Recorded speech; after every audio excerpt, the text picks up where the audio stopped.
Every diet I've ever been on has left me hungry and miserable until now. Hi, I'm Dr. Keith. I'm a chiropractor in private practice for the past 26 years. And I'm Dr. Becky. I'm a college instructor of the science of nutrition, and you're watching Two Fit Docs, where we are turning weight loss resistance into weight loss success and showing it to you all live with following Keith's weight loss progress. We've been following his progress now for, I guess this is our 9th, 10th video, but anyway, we've been really accelerating your weight loss 13 weeks ago. So what was your progress this week, and where are you? So I lost about 1.5 pounds this week, which puts me at 34.5 pounds down. Getting very close to a major milestone for me, which is hitting under the 200-pound mark, which I've not been for decades probably. So that's getting excited. I'm starting to be able to wear clothes that I haven't worn in a long time or ever. Yeah. So. And you know, we're going to talk about hunger today, but I have to say, I mean, isn't there a point where like motivation just keeps popping up out of everywhere? It's like, oh, I'm almost at 200 pounds. Oh, like you put on those jeans that you hadn't had on for ages today, and it was like, wow, what a difference. So it's like, looked good too. Yeah, well, yes, you did. After a while, motivation just keeps snowballing. So don't quit until the magic happens, right? That's your catchphrase. Okay, so we wanted to talk about hunger because that's something that we were talking about the other day, that you've had great weight loss success, but one of the best things is that you have not been fighting hunger really at all. So what do you attribute that to? And what maybe before caused the hunger? Right. Well, so let's look at every diet that I was on before. Typically was pretty high carbs and pretty low fat, right? So you kind of look at how that works in the body. You have high carbs, that raises your insulin level because your blood glucose level is high. The high insulin level pushes your blood glucose down really low to get all that sugar out of your blood. And then you become hypoglycemic, and then that's when you get very hungry. You've got to keep feeding that. You know, and that's where I think this whole, which I personally don't agree with, this 6 small meals a day thing came because people were constantly hungry. So they had to come up with a plan for that, right? Now, because I eat very low carb and I eat much higher fat and fiber, those things keep my insulin levels under control and also keep my digestion slowed down to a pace where I'm not emptying my stomach so quickly, and I feel satisfied most of the day. I don't think that I can remember a time when I was hungry. Right, and you'll go a long time in between meals where you really don't have to go snack or anything because you're not thinking about it, because your hunger is under control. Right.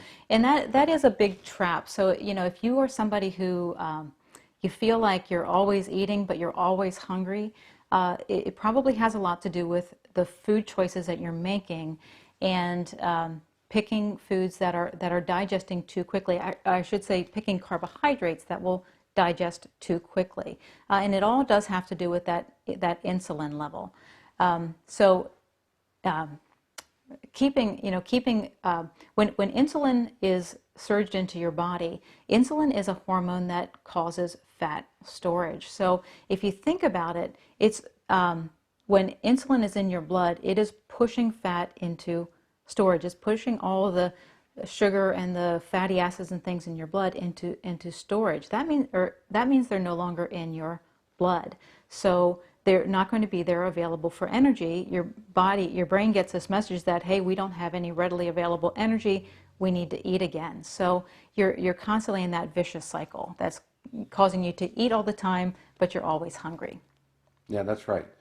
So with the way I'm eating, higher fat, lower carbohydrate, I'm not getting that big spike of insulin, that big spike of blood glucose. In fact, I just checked my blood glucose. Today we were at Subway. I had a chopped salad with oil and vinegar and some ranch dressing, which I made sure that was high fat.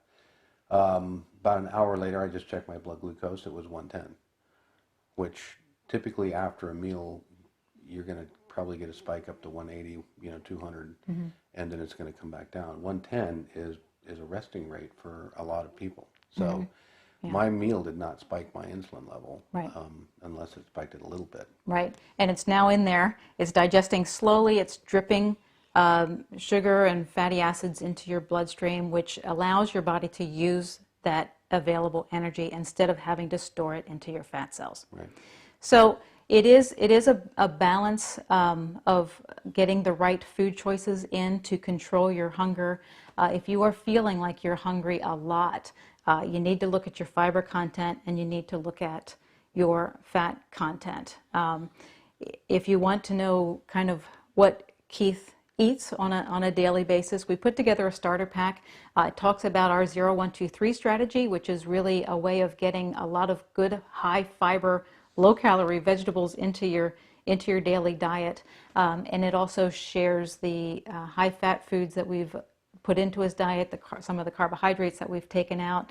You know, all of those types of things are in the starter packet. So if you'd like to get that, you can download it. We'll leave a link here on the video. Do you want to sign off? I can sign off. I just wanted to say that we should really touch on the fact that the 0-1-2-3 plan, which is what I started with, and what is the basis of what I'm doing, automatically keeps my fiber high. Yes. Because of the large salad that I get every day, the 2 cups of cooked vegetables. So I don't even have, it's kind of a no-brainer. I don't really have to think about the fiber. Yeah. So. Yeah, it makes it kind of on autopilot. Yeah, so you're getting at least 25 grams of fiber just from that 0-1-2-3 strategy. Right. Yeah. So I think we can sign off now. Okay, you go. All right. Thanks for watching. Come back next week and see if I'm getting close to that 200-pound mark. Right, thanks. Okay, now you didn't tell people to subscribe. Oh, not, okay, sorry. I thought you were doing, did you not say that? Well, I was taken over. So I was letting you be the Okay, guy. download it.